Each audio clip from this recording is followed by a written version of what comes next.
Does this sound like you?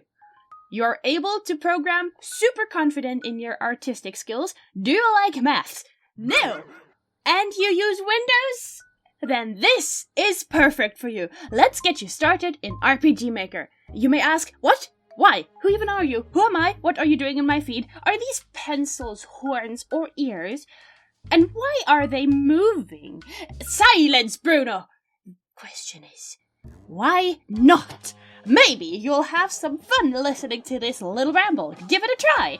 This is a learning experience. Making a game is fun, beautifully frustrating, and you will learn much about yourself, technology, and multiple skills you'd never even think you'd be capable of.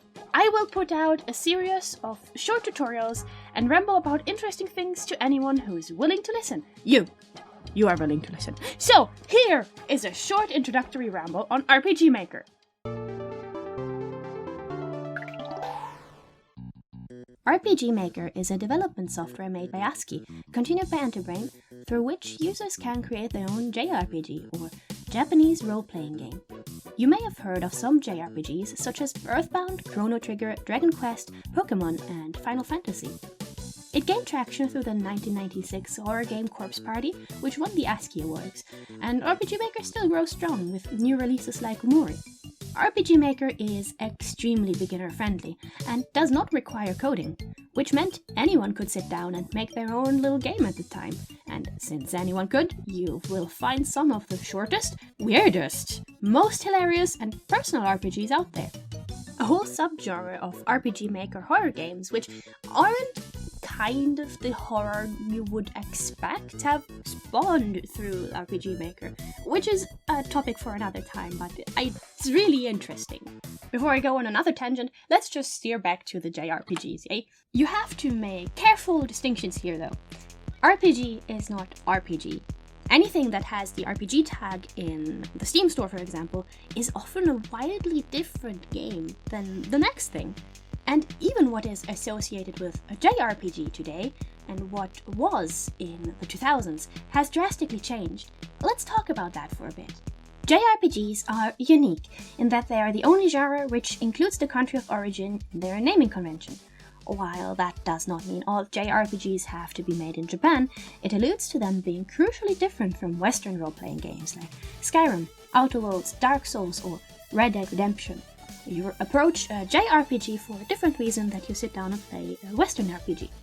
Extra credits elaborated how drastically different RPGs developed in the East and West, to the point that JRPGs and Western RPGs are considered completely different genres, despite both containing the label of a role-playing game. I really recommend the extra credits video on the topic.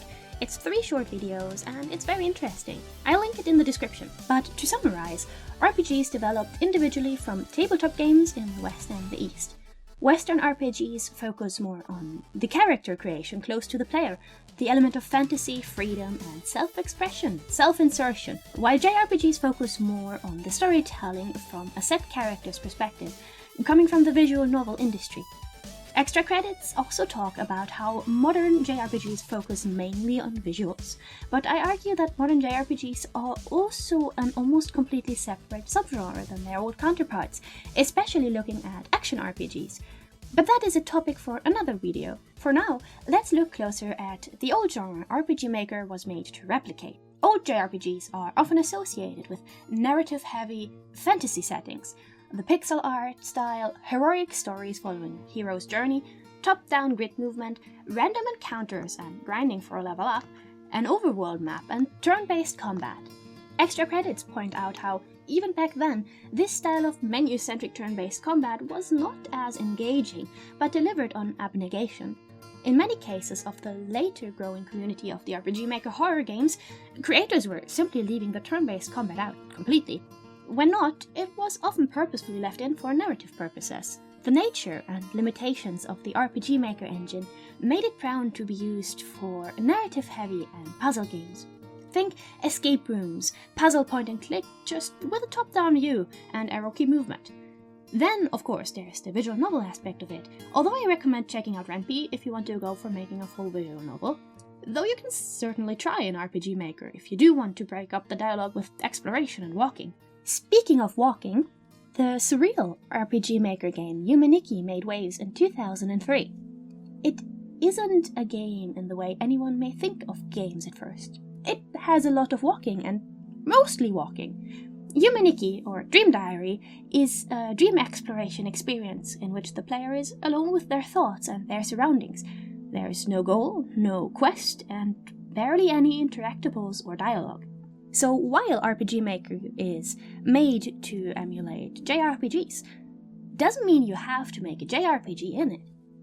But it's no secret that our definitions of game genres are muddy at best, especially since more and more games keep borrowing elements from each other, and indie studios keep delivering on refinements and changes to old systems. It's a shame how often I see people get into silly arguments over game genres instead of just looking at media from different perspectives with an open mind. I see you there have an open mind, so let's indoctrinate you into the world of the silly little RPG Maker games. Step 1. Get RPG Maker 2003. If you catch it on sale, it costs $2. Did you hear me say 2003? Yes, 2003. There are newer and way more expensive versions, but once you understand one RPG Maker, it is easy to understand any other versions if you think that this is something for you. You can move on to those. This video series teaches a variety of basics, and it can be beneficial to have a more restrictive framework. Especially starting out, it gives you space to understand coding logic as a novice, use math in a way that is actually fun, and is a wonderful entry into the creative sphere. There's also a free RPG Maker engine called Wolf RPG and some other freeware versions, but Wolf RPG in particular is much more complex and generally considered for advanced users. Much of it is the same, so if you're not easily discouraged, try that one. Some of the things I will talk about in this tutorial series can be easily transcribed, but I personally recommend starting with something easier. Now, back to RPG Maker. Here are some quick facts about RPG Maker 2003. RPG Maker 2003 is commonly shortened to RM2K3. That's good to know if you want to look something up online, which you will want to. RPG Maker 2003 is the engine that was used to create Yumaniki and Off, two of the most influential titles of the RPG Maker horror genre, that had part in inspiring Omori and Undertale. Even your titles like An Outcry are still made through this old boy. If none of these ring a bell, don't worry, I'll ramble on them in a future video.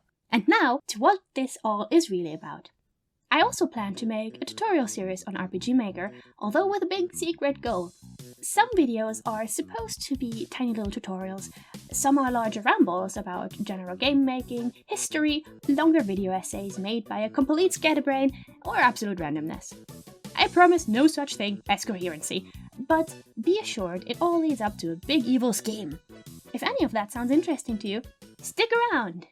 Fyoriosity and out.